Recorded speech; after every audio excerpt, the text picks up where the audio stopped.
안녕하세요. 원더키즈닷컴 F7입니다. 오늘은 삼성 갤럭시 폴더 2에 대해서 간단히 한번 알아보도록 하죠. 먼저 두 가지로 나눠서 설명해 볼까요?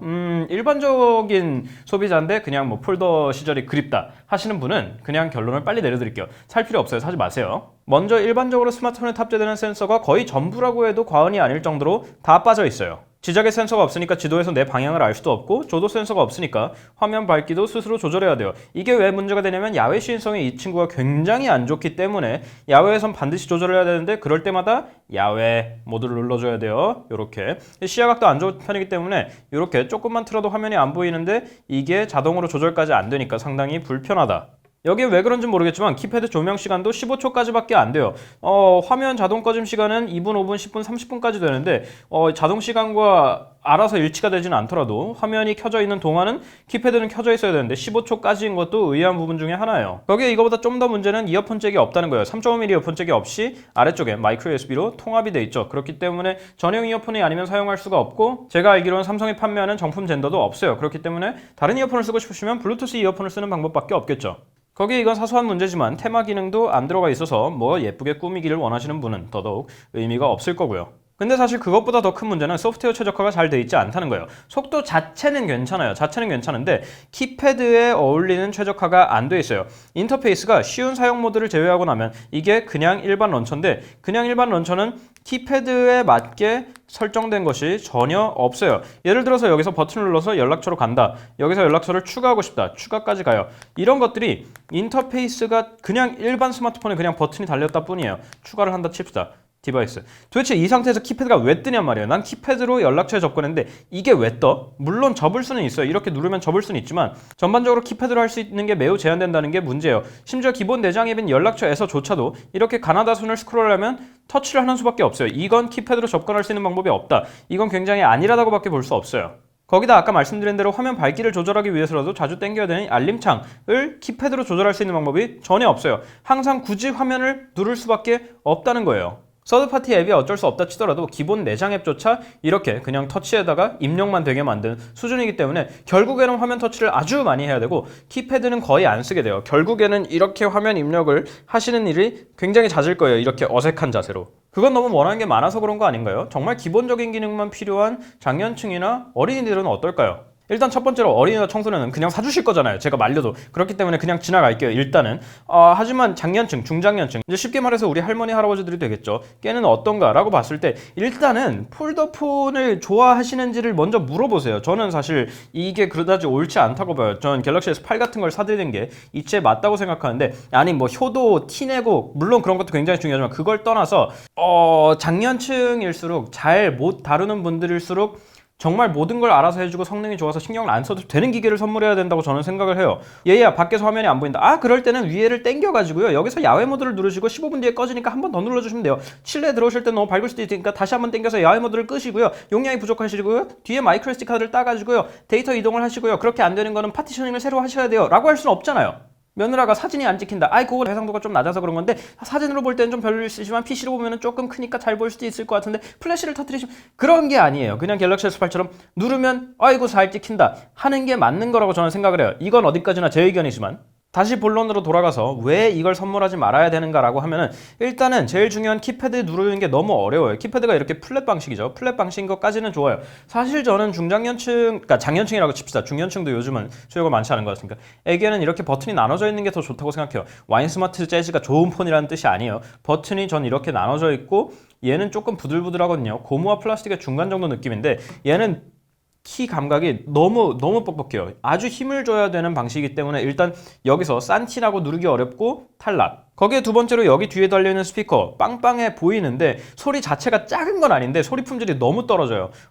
좋아하시는 음악이라도 틀든지 아니면 라디오라도 외부로 틀든지 등산하시면서 안 그러셨으면 좋겠지만 물론 하시기에는 품질이 너무 떨어져가지고 이건 약간 민망할 정도 수준의 스피커예요. 그리고 세 번째로 이건 거의 모든 폴더폰에 적용되는 얘기인데 외부 액정이 없어요. 사실 저는 외부 액정을 왜 빼는지 모르겠어요. 여기는 뭐 외부 액정으로 셀카를 찍자는 것도 아니고 여기에 터치가 되면 당연히 좋겠지만 뭐 그럴 거면은 신규천하나 갤럭시 골든처럼 조금 비싸질 테니까 다 양보한다 쳐요. 그래도 시계나 문자 알림 정도 뜰 수 있는 흑백 창 하나는 여기 아니라 뒤에라도 달아줄 수 있는 건데 왜 여기다 외부 액정인 척하는 디자인까지는 좋은데 LED 하나만 달아주고 왜 외부 액정 안 달아줘요? 옛날 폴더폰들 뭐 장혁이 광고하던 듀얼 폴더 같은 거에 다 달려있었잖아요. 누가 말씀하셨듯이. 저는 그래서 실용적인 측면에서 갤럭시 폴더 2는 정말 5년 10년 전에 나온 폴더폰들보다 훨씬 못하다고 생각하고, 이건 아까 말했던 인터페이스 고려의 부족 차원이기도 하지만 Y 스마트 재즈나 이 젠틀 같은 경우에는 옛날 피처폰들처럼 이렇게 문자 메시지를 길게 누르면 바로 작성 모드로 들어가요. 근데 얘는 그런 거 없어요. 누르면 그냥 문자 떠요.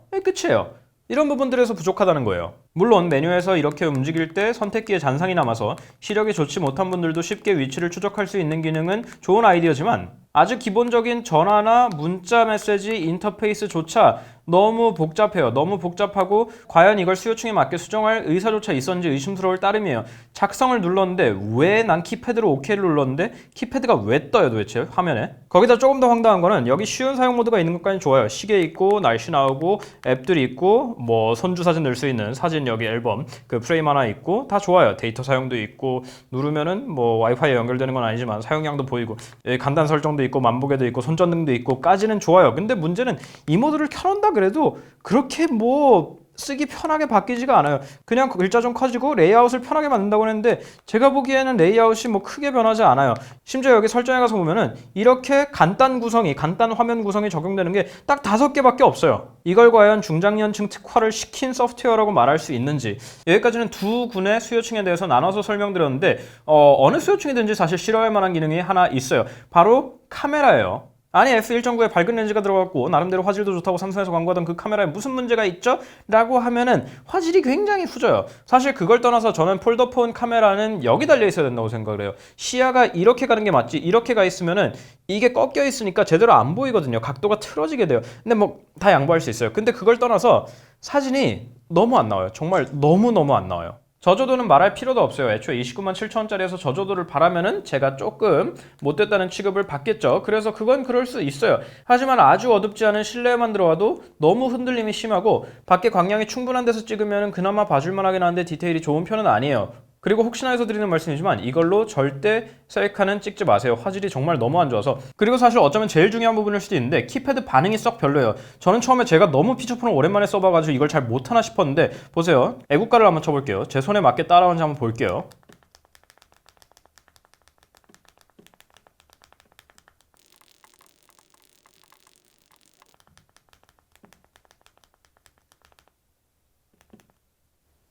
사실 저는 이거 전에 그냥 갤럭시 폴더는 안 써봤는데 뭐 키패드는 긴 문장을 입력해도 딱히 못 따라오는 듯한 느낌은 없었어요. 뭐 애초에 누르기 너무 어려워가지고 그런지는 모르겠지만. 마지막으로 중요한 부분은 배터리죠. 중간 밝기 이상으로 거의 고정해놓고 사용했는데 5시간 20분 정도가 굉장히 꾸준하게 나와줬어요. 제 기준에서 이 정도면 항상 LTE 웹서핑을 많이 하기 때문에 상당히 괜찮은 수준이에요. 일반적으로 쓰시기에는 뭐 하루 반? 이틀? 정도는 무리 없지 싶어요. 와이파이에 메신저를 좀 더 많이 하신다면, 저처럼 웹서핑 말고. 문제는 충전을 바이퍼럭스 클레버 타키온 DS 케이블이 유용한 이 마이크로 USB 포트로 하는데 너무 오래 걸려요. 일반적으로 충전하는데 한 2시간 20분 정도가 걸려요. 뭐 자기 전에 꽂아놓으면 크게 문제가 되는 시간은 아니지만 성격이 조금이라도 급하면은 지금 용량도 별로 안 큰 게 진짜 뭐 이렇게 오래 걸리나 싶은 생각이 저절로 들더라고요. 결론적으로 말해서 갤럭시 폴더 2를 누구한테 추천해야 될지 모르겠어요. 그냥 제가 단순히 일반적인 스마트폰에 익숙한 젊은이라 그러는 게 아니고 폴더폰을 좋아하는 저희 외조부나 외조모를 생각해도 이건 사드리고 싶은 생각이 전혀 없어요. 연세가 있는 분들도 스마트폰으로 이 기능 저 기능 잘 쓰시던데요. 그냥 스마트폰 사주시죠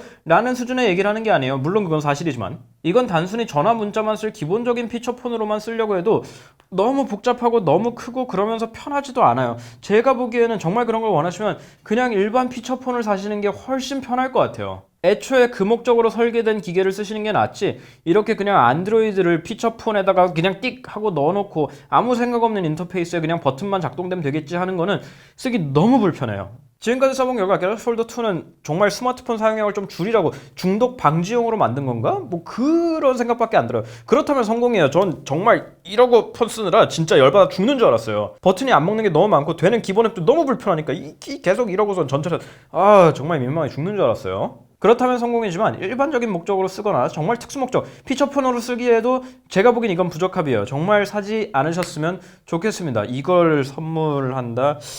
우리 할머니한테? 글쎄요. 저는 그러고 싶지 않아요. 여기까지 삼성의 신형 안드로이드 폴더폰 갤럭시 폴더 2였고요. 사지 마세요. 저희 인스타그램, 페이스북, 트위터, 구글 플러스에서 만나는 거 잊지 마시고 네이버 TV도 있고요. 궁금하신 점 있으면 댓글 남겨주시고요. 다음 시간에 또 봬요.